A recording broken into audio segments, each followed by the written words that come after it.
relacionados con el tema del sistema de justicia penal, yo le decía, a ver, explíqueme cómo un agente de la policía investigadora va a cambiar su forma o su mentalidad con este nuevo sistema de justicia penal, porque yo le decía, yo creo que chango viejo no hace maroma nueva, y bueno, pues ahí trastabillaban la gente de Chihuahua que vino a dar el curso, porque lo estamos viendo ahorita, es una realidad, o sea, la cultura de la amenaza y del hostigamiento y de inclusive hasta las agresiones físicas a los detenidos o presuntos detenidos sigue prevaleciendo. No, y la detención o el allanamiento de morada, sin orden de cateo, es pan de cada día.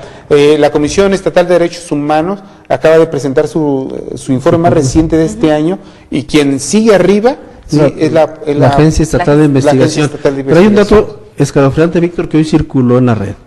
Dicho, en esta disputa de quién es más responsable por la ola de violencia en el país, el presidente Calderón lanzó un dardo a los estados. Y a mí me parece que es escalofriante por lo que estamos viendo ahorita de la capacitación, capacidad y probidad de los agentes. Dice que solamente entre un 8 y 9% de los más de 400,000 policías que presentan exámenes de control de confianza, únicamente entre un 8 y un 9 los pasan. Imagínate. O sea, ni el 10% de quienes integran los cuerpos de seguridad pasan los exámenes de control de confianza. ¿Por qué? Porque aquí también lo vimos. Aquí lo vimos. Cuando nosotros presentamos, aquí lo comentamos, una entrevista de la reseña de una película que se estaba rodando, el documental que se estaba el sicario famoso. El sicario. Sí, el sicario famoso en Estados Unidos, que estaba circulando ya. En la entrevista el sicario famoso decía, es que nosotros como organización criminal bien organizada, nosotros nos la pasamos analizando y sondeando las academias de policía estatales. O sea, fíjate hasta dónde están llegando. Claro. Y entonces nosotros infiltramos ahí a la gente, ¿sí? Y cuando ya regresa, entran 100 y salen 30, ¿sí? Nosotros ya dejamos sembrado. A los cuales ya desde que están en la academia ya les estamos pagando porque estén ahí en la academia. De esos, a más del 50% nosotros los cooptamos, los compramos, ¿sí? Y ya cuando se distribuyen en el territorio ya son nuestros. Ya cuando reciben su certificado ya son nuestros. O sea, ellos hacen la chamba desde la academia, por eso no pasan el control de confianza. Pero Víctor, el sicario pues está en su papel y él explica, ¿verdad? Y a partir del ejemplo ese de proceso, en la red ya circulan otros videos similares, ¿no? En Reforma veía algo por el estilo, que hacen una entrevista a otro sicario. Pero aquí, digo, lo que llama la atención es que es el presidente de la República. O sea, ya cuando dice, ¿sí me explico? O sea, quienes están enviando mensajes de confianza, de tranquilidad, o sea, pues cómo no quieren que ese tipo de encuestas siga repuntando a cómo vamos. Yo creo que la siguiente medición va a ir para más. O sea, no hay un solo mensaje de esperanza, pues, no hay un solo mensaje de corresponsabilidad de las autoridades, sino puro diagnóstico. O sea, puro diagnóstico frío, o sea, para ver quién tiene más certeza en los datos. El problema es que la sociedad sigue sintiéndose desprotegida cada vez más. O sea, y es la parte que no le entra. Y fíjate que aquí en la encuesta, en el resumen que hace el Universal de la encuesta, hay, por ejemplo, aspectos que dice que obviamente que la población está dividida en cuanto a que el narcotráfico se convirtió en uno de los principales problemas del país. Ahí está dividida la opinión. Pero donde sigue siendo alta es donde la población dice que las principales víctimas es la población civil.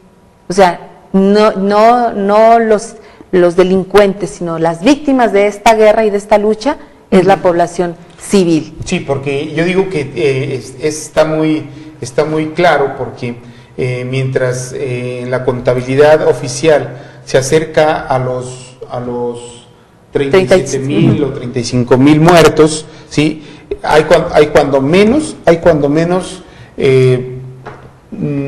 por hacer unos 30 30 millones de mexicanos, cuando menos de 30 a 40 millones de mexicanos, de los 120, una tercera parte, que ha sido afectada por la inseguridad, que ha sido asaltada, que ha sido saqueada, que ha sido levantada, que ha sido extorsionada, o sea, en esta famosa guerra.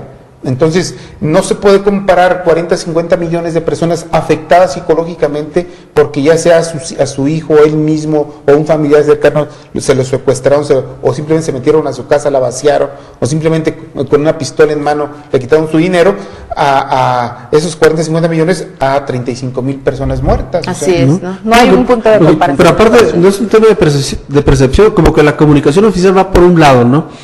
Para el tema siempre a la retaguardia. Sí, va justificando, reactiva. Tiene 2 semanas un spot donde dice, a mí me intentaron de extorsionar, me intentaron de extorsionar y no, yo le colgué y puse la denuncia. Al 088 y hablé y me orientaron. Como si ese fuera, o sea, en términos prácticos. No es verdad. Bueno, o sea, no lo sabemos que no, o sea, ¿qué confianza vamos a tener en ese tipo de spot? Cuando aquí en Durango, del 100% de las llamadas, más del 80% son muy falsas. Entonces, pues como indicador a mí me parece que no. Pues no transmite ni en la más mínima. Pero además no puede ser posible que el Estado mexicano esté gastando su tiempo, porque no le cobran las televisoras, en decirle, oye, ¿sabes qué? Defiéndete de la delincuencia así, porque yo no puedo. No, bueno, o sea, ni el Estado mexicano, o sea, el gobierno federal, como si fuera una aspirinita, ¿verdad? Espérate, sí, o sea, te olvida, ¿no? Sí, oye, yo le hago así para salir de la bronca, habla por teléfono. Pero cuando en la realidad vemos el caso más dramático de lo que sucedió en Durango con el señor Don Polo. Don Polo. O sea, hijo. Donde los actores van desde el ejército, ¿sí? Sí, hasta el mismo barrio, la sociedad, pasando por el gobierno federal, pasando por el gobierno del Estado, por la fiscalía. O sea, no, y lo que dice el fiscal en la publicación de la semana ahora, de esta semana, cuando dice que los elementos de la Policía Federal no acuden a los llamados para hacer este tipo de operativos. No puede ser. Entonces, si siempre llegan tarde, están descompuestas las camionetas o no hay gasolina para acompañar. O sea, pero es que no puede ser posible que le responsabilices de una obligación tuya como autoridad a la autoridad federal si te están denunciando un secuestro que es delito. No, pero independientemente de que tenga razón o no el fiscal, o sea, lo que me refiero es cómo se va generando la opinión pública, o sea, la percepción de la inseguridad, o sea, se forma a través de la realidad que a mí me asaltan, a un familiar lo extorsionaron, lo secuestraron o lo mataron. Pero otro elemento es con el mensaje que envía la autoridad respecto a lo que está haciendo. Ya vimos que a nivel federal, ¿verdad?, pareciera que es una campaña permanente para ir ganando votos. Pero lo preocupante es que en los estados están en el mismo, o sea, ¿qué tipo de mensaje cuando las corporaciones están peleadas entre ellas? O sea, que un fiscal general peleándose con el gobierno, con la PGR en este caso, con la Policía Federal. Y el presidente de la República exhibiendo a las policías. A las policías. Y a nivel municipal, diciendo, oye, yo agarro los rateros y tú los sueltas. Sí, o sea, a nivel municipal estatal. Y luego lo están matando y la gente no quiere ser policía municipal y mucho menos estatal.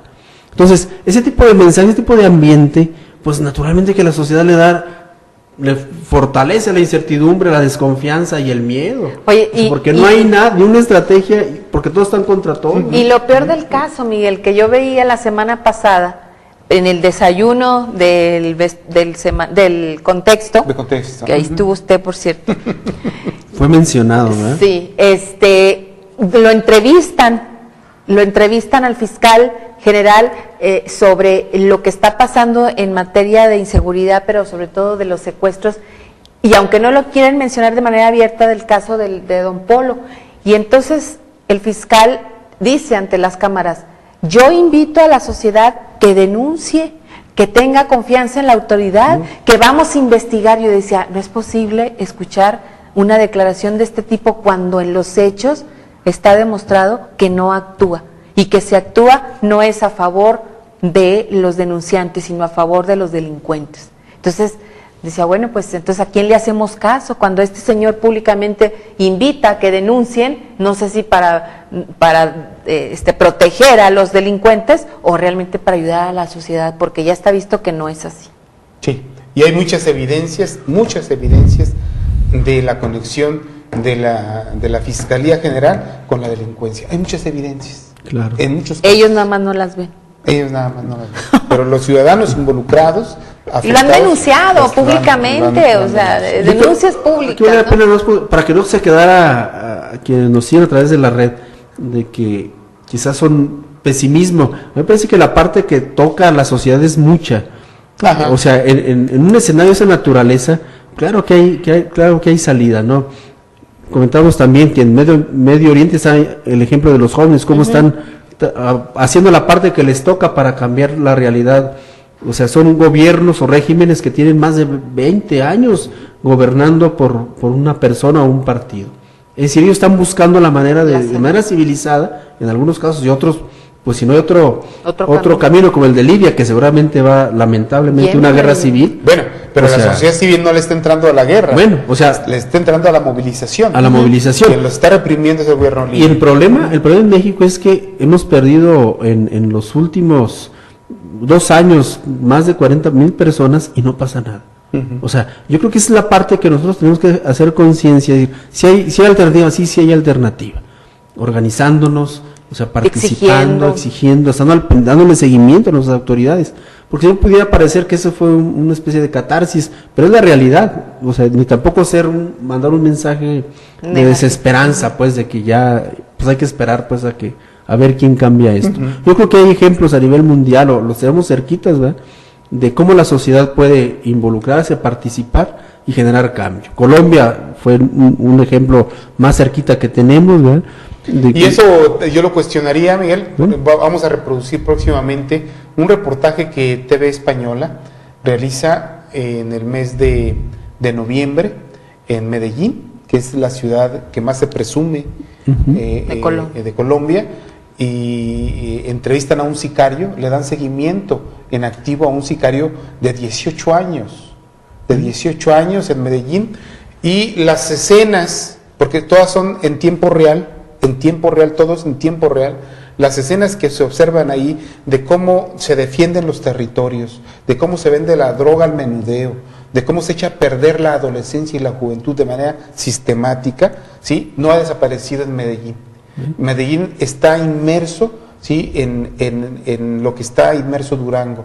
Uno ve ese reportaje de 1:30 y parece que está viendo Durango. El gobierno rebasado, la sociedad civil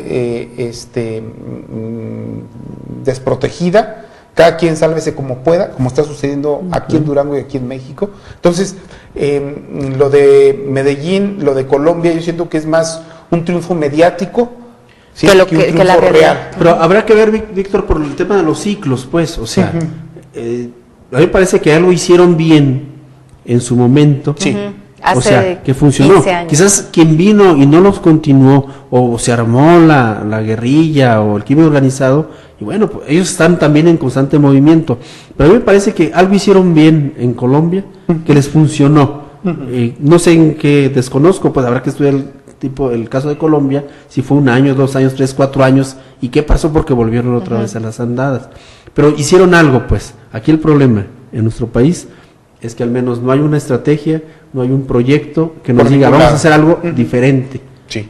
Y no estamos esperando a ver cómo va avanzando esto. Que nos dé la puerta de salida, porque debe de haber alguna solución, pero habrá que, ¿cuánto tiempo más nos va a llevar esta guerra entre gobierno y los cárteles, y sobre todo los resultados, ¿no?, los daños colaterales, como ahora se dice, en cuanto a las pérdidas de vidas humanas, y que como usted bien decía, 1/3 de la población de nuestro país está afectada por la inseguridad y por la violencia. Cuando menos. Yéndonos muy abajo, muy conservador. Pues yo les agradezco a Miguel Ángel Hernández y a Lourdes López el que estuvieran con nosotros en este espacio de análisis y de reflexión sobre los hechos más importantes que suceden en nuestro país y en nuestro estado. Lo esperamos en una emisión próxima de Política 2.0. Gracias, Miguel, gracias, Lulú. Gracias, al contrario, gracias a todos. Gracias, buenas tardes. Buenas tardes. Buenas tardes a usted que nos acompaña. Esperamos en la próxima emisión. Buenas noches.